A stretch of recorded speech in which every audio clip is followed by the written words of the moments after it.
Good evening everyone. तो कल हमने रेस्पिरेटरी सिस्टम का एक टॉपिक डील किया था ऑक्सीजन डिसोसिएशन कर्व के बारे में। आई होप आप सबने वो वीडियो ज़रूर देखी होगी। आज एक टॉपिक और डील करेंगे जिससे मैंने देखा है कि बहुत सारे स्टूडेंट्स को बहुत सारी दिक्कतें आती हैं। टॉपिक है रेगुलेशन ऑफ ब्रीदिंग से रिलेटेड। ठीक है, तो आज हम जो टॉपिक डील करने वाले हैं वो है regulation of breathing. Regulation of breathing. देखिएगा, बहुत ध्यान से इस टॉपिक को समझिएगा क्योंकि इससे बहुत सारे क्वेश्चंस आपको पेपर में फिर से देखने को मिल सकते हैं। देखिए, यहां पर एक टर्म लिखी गई है ब्रीदिंग। देखिए, इस ब्रीदिंग से आप क्या चीज समझते हैं?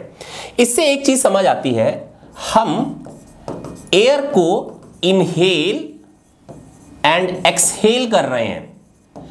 हवा को अंदर ले जाना और हवा को बाहर छोड़ना, यह प्रोसेस से ब्रीदिंग है। Respiration is a different thing.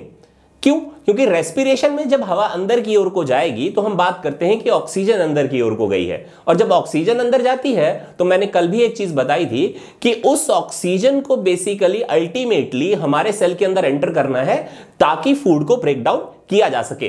तो जब हमने ये बात की है कि ब्रीदिंग है तो हमने रेस्पिरेशन के बारे में बिल्कुल बात नहीं की है। इसको पक्का से ध्यान देकर चलिएगा। अब एक इंपॉर्टेंट चीज जो यहां से आपको देखने को मिलेगी, क्या देखना है? देखिए, मैंने वर्ड लिखा है रेगुलेशन। तो रेगुलेशन के लिए अगर आपके घर में एक चीज अवेलेबल होगी उसको कहते हैं रेगुलेटर। मैक्सिमम घरों में आपको देखना, रेगुलेटर का काम क्या होता है? बहुत नॉर्मल भाषा में अगर मैं समझूं तो देखिए, अगर मान लीजिए वोल्टेज अगर आपके पास इंक्रीज हो जाए तो आप रेगुलेटर के थ्रू वोल्टेज को डिक्रीज करवा सकते हैं। सेकंड, एक फंक्शन और भी किया जा सकता है। मान लीजिए अगर आपके पास वोल्टेज डिक्रीज्ड है तो आप मैनुअली उसको बढ़ा भी सकते हैं। यह हुआ रेगुलेटर। देखिए, यहां वर्ड क्या लिखा गया है? रेगुलेशन ऑफ ब्रीदिंग होना।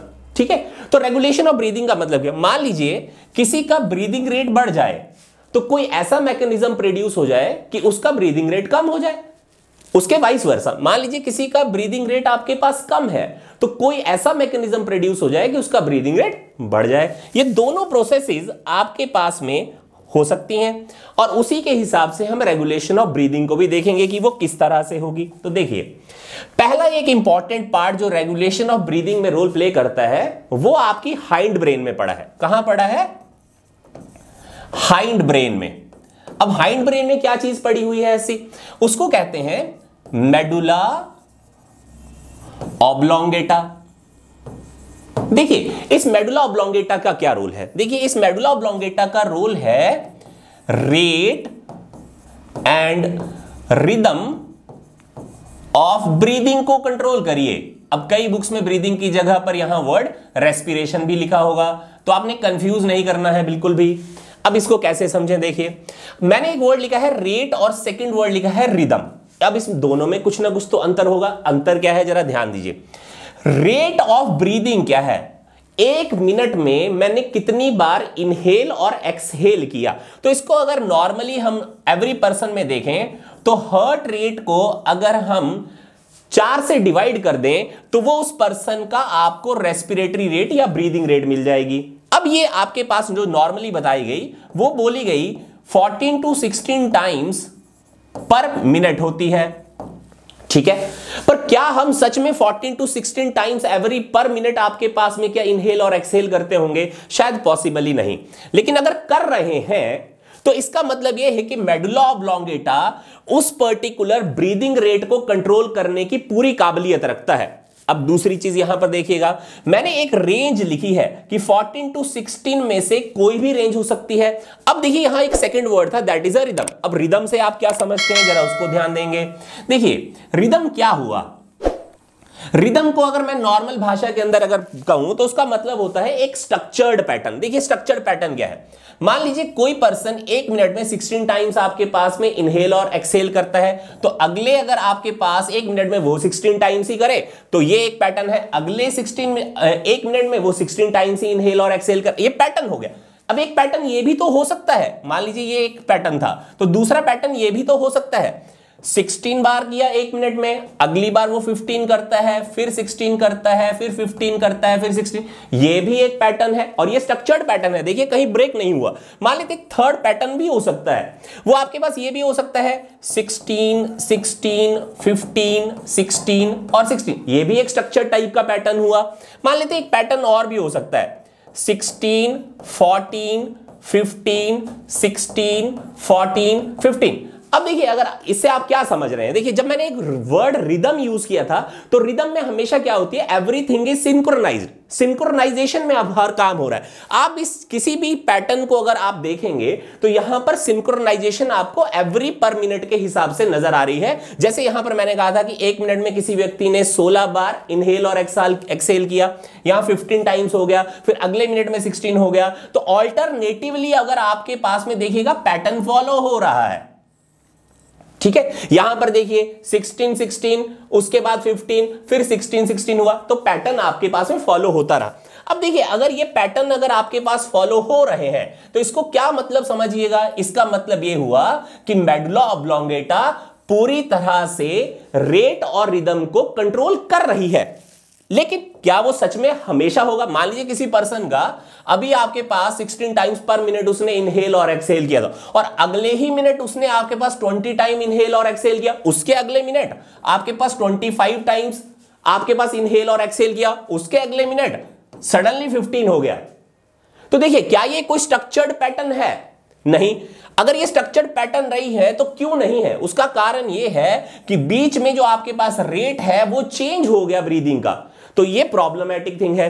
अब इसका मतलब इस प्रॉब्लम को हमें किसी ना किसी तरह से चेंज करना होगा, ठीक करना होगा, पर उसके लिए हमें यह समझना जरूरी है। जब मैंने ये कहा कि मेडुला ऑब्लोंगेटा रेट और रिदम को कंट्रोल करता है तो इसका मतलब वो एक स्पेसिफिक सेंटर है जो ये काम कर सकता है। इसीलिए मेडुला ऑब्लोंगेटा को हमारी बॉडी का रेस्पिरेटरी या ब्रीदिंग सेंटर कहा जाता है। ये इंपॉर्टेंट है, ये चीज आप पक्का नोट कर चलिएगा।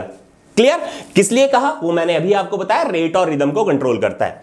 अब मान लेते हैं रेट और रिदम आपके पास में चेंज हो रही है, तो उसको करेक्ट कैसे किया जाए, क्योंकि हमने वर्ड यूज किया था कि रेगुलेशन ऑफ ब्रीदिंग कैसे होती है। तो देखिए अब दूसरा इंपॉर्टेंट रोल जो आपके पास आता है मेडुला ऑब्लोंगेटा के अलावा, वो हाइंड ब्रेन के एक सेकंड स्ट्रक्चर से आती है जिसका नाम है पॉन्स वेरोलाई।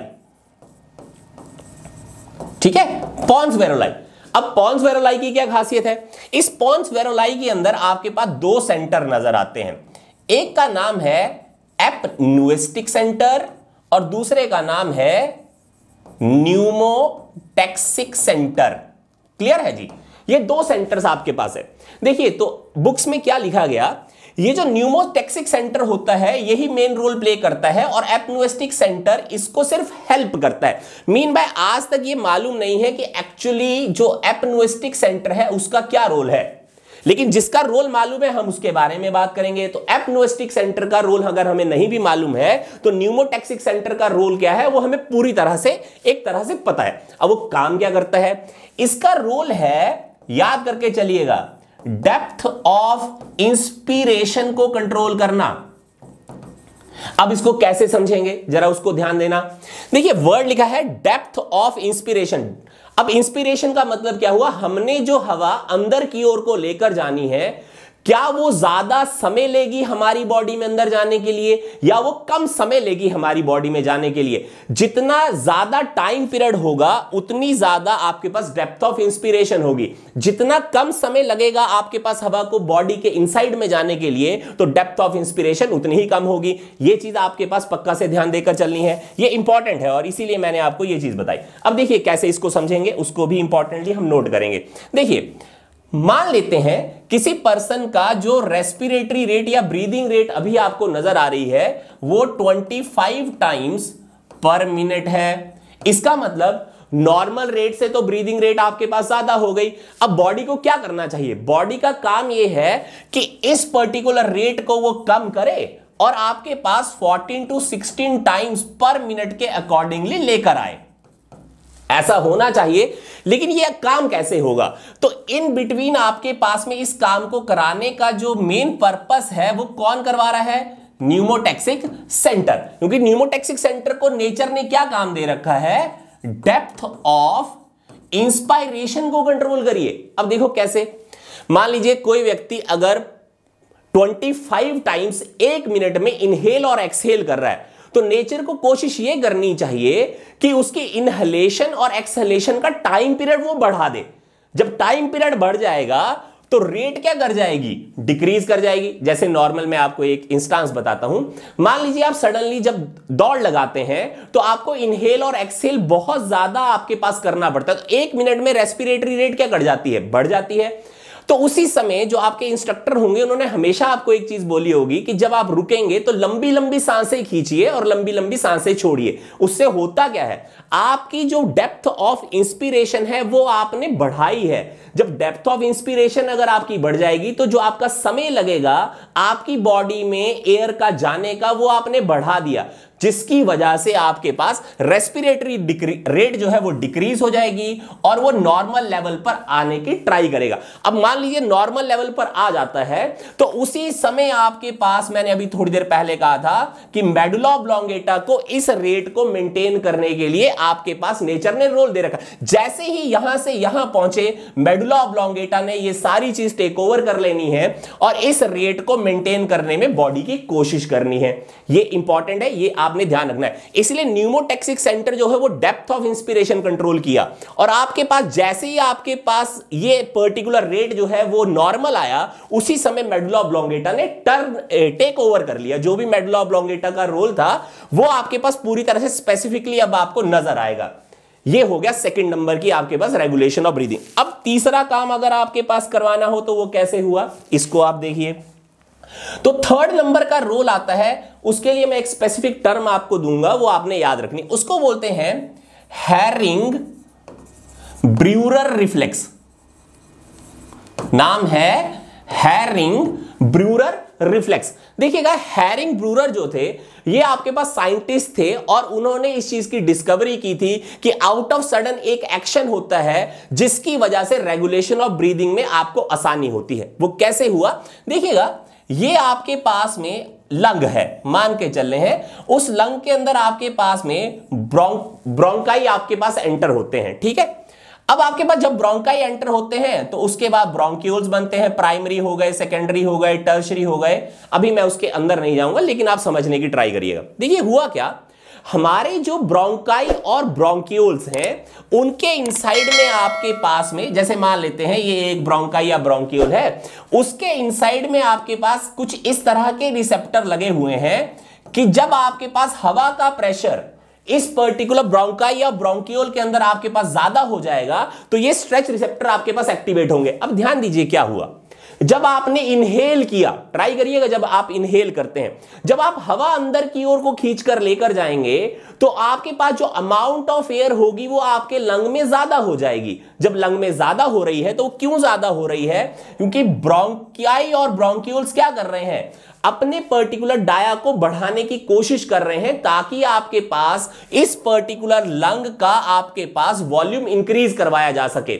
याद कर चलिए फिर से मैंने क्या चीज कही, मैंने ये कहा कि जैसे ही आपने हवा को इनहेल किया, ब्रोंकाई और ब्रोंक्यूल के अंदर पड़े हुए ये स्ट्रेच रिसेप्टर अभी एक्टिवेट हो रहे हैं, पूरी तरह से एक्टिवेट नहीं हुए, लेकिन जैसे ही मान लीजिए ये एक्टिवेट हो जाएंगे, आपको ये मजबूर करेंगे और बॉडी एक रिफ्लेक्स एक्शन प्रोड्यूस करेगी और आपको मजबूर करेगी कि आप हवा को एक्सहेल करिए। अब इससे फायदा क्या हुआ, जरा ध्यान दीजिए। मुझे क्या मालूम है या मेरी बॉडी को यह कैसे पता लगेगा कि मुझे कितनी अमाउंट ऑफ एयर जो है वो इनहेल या एक्सहेल करनी चाहिए, वो तभी पता लग सकता है ना जब हमारी बॉडी के ब्रोंकाई और ब्रोंक्यूल के अंदर ये पड़े हुए रिसेप्टर एक्टिवेट हो। जैसे ही ये रिसेप्टर एक्टिवेट हो जाएंगे वैसे ही आप एक्सहेल करेंगे। और कब तक आप इनहेलेशन कर सकते हैं, वो तभी तक कर पाएंगे जब तक आपके पास ये स्ट्रेच रिसेप्टर पूरी तरह से एक्टिवेट ना हो पाए। तो देखिएगा ये भी एक इंपॉर्टेंट मैकेनिज्म। अदरवाइज क्या होगा, अगर मान लीजिए ये स्ट्रेच रिसेप्टर ना होते तो हमारे लंग में हवा भरती रहती, ये गुब्बारा ही तो है, एक तरह से बैलून है, इसमें हवा भरे जा रहे हैं। अब ये गुब्बारा फट भी तो सकता है, इसको फटने से बचाने के लिए नेचर को ये हैरिंग ब्रूअर रिफ्लेक्स की मदद लेने पड़ी। तो ये तीसरी आपके पास रेगुलेशन ऑफ ब्रीदिंग आती है। उसके बाद फोर्थ नंबर के ऊपर आपके पास एक और इंपॉर्टेंट चीज है, उसको बोलते हैं आपके पास कीमोथेरेपी रिसेप्टर्स। क्या पड़े हुए हैं आपके पास? Chemo receptor. देखिए वर्ड में एक इंपॉर्टेंट चीज लिखी है, क्या लिखा हुआ है? कीमो। कीमो से क्या समझे हम? केमिकल्स को सेंस करना। रिसेप्टर क्या काम कर रहे हैं? कुछ केमिकल्स को सेंस करते हैं। अब ये रिसेप्टर कहां है? ये रिसेप्टर आपके पास मौजूद होते हैं कैरोटिड आर्टरी के अंदर। कहां मौजूद है? कैरोटिड आर्टरी के अंदर। अब ये कैरोटिड आर्टरी कहां है? ये तो ब्रेन में है।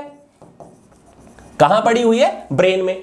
अब ब्रेन में पड़े हुई ये कैरोटिड आर्टरी ऐसी कौन सी केमिकल को सेंस कर रही है कि जिसकी वजह से आपके पास रेगुलेशन ऑफ ब्रीदिंग में हेल्प कर सकती है? तो उसको जरा ध्यान दीजिए। ये carotid artery partial pressure of carbon dioxide बढ़ रहा है या कम हो रहा है, उसको ये सेंस करती है। अब जैसे मान लेते हैं, एक एग्जांपल के तौर के ऊपर मैं इस चीज को आपको समझाने की ट्राई करता हूं।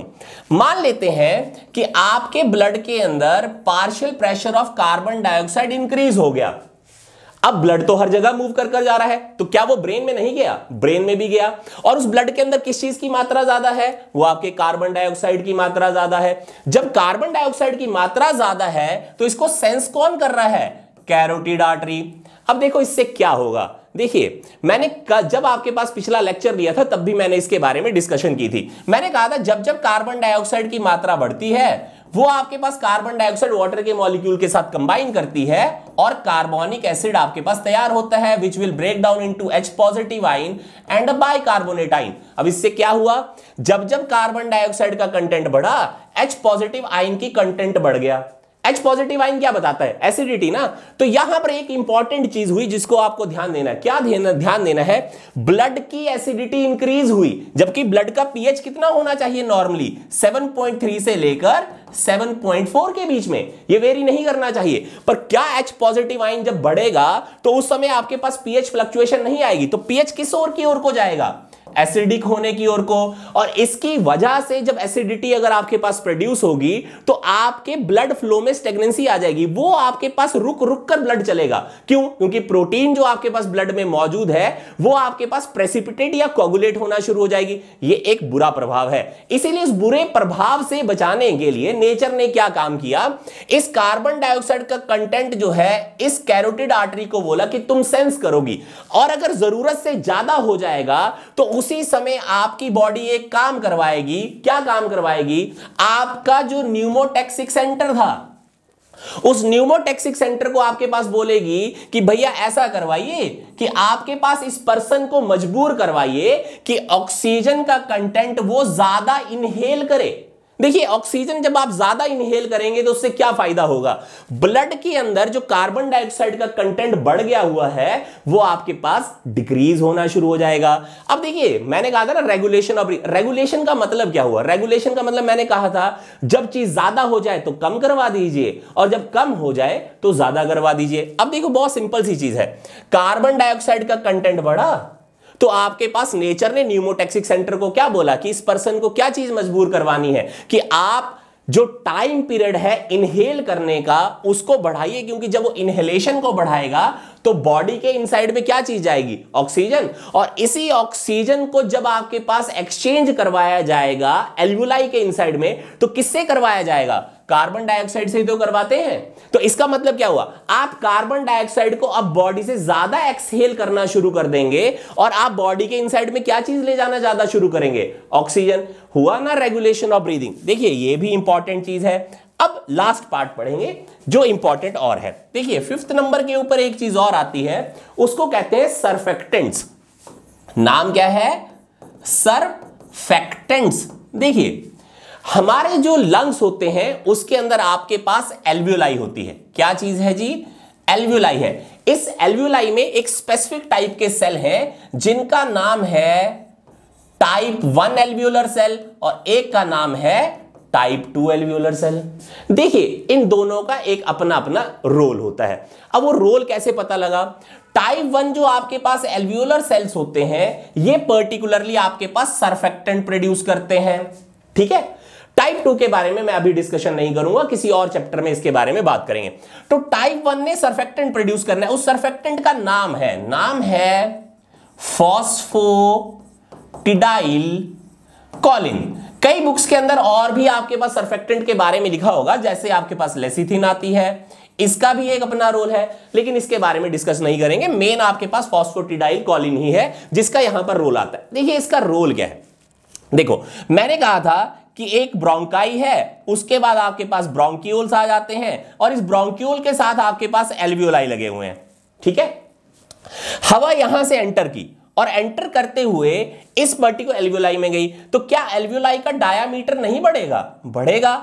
और अगर इसका डायामीटर बढ़ेगा तो ये फट भी तो सकता है। इसको फटने से बचाने के लिए कि ये बर्स्ट ना हो जाए, तो नेचर ने यहां पर पर्टिकुलर टाइप 1 एल्वियोलर सेल दिए। इनका काम क्या है, जब ये सरफेक्टेंट रिलीज करते हैं तो आपके पास इस एल्वियोलाई के अंदर जो प्रोड्यूस होने वाली सरफेस टेंशन है उसको क्या कर देंगे, रिड्यूस करेंगे। और इसी सरफेस टेंशन को रिड्यूस करने की वजह से आपके पास इस एल्वियोलाई की बर्स्टिंग नहीं होती है, ये फटने से बच जाते हैं। तो देखिए बहुत सिंपल से वर्ड्स के अंदर मैंने आपको ये रेगुलेशन ऑफ ब्रीदिंग के बारे में बताया। उम्मीद है आपको ये चीज समझ आई होगी, और अगर ना समझ आई हो तो जरूर मुझे कमेंट कर कर बताएं। जिस चीज में आपको दिक्कत आई होगी मैं उसको फिर से एक बार पढ़ाने की ट्राई करूंगा। और चैनल को पक्का से सब्सक्राइब करना पक्का ना भूलें, क्योंकि अगर आप ये सब्सक्राइब करेंगे तभी मुझे मोटिवेशन मिलेगी कि मैं और कुछ लेक्चर्स आपके लिए बना पाऊं। Thank you very much.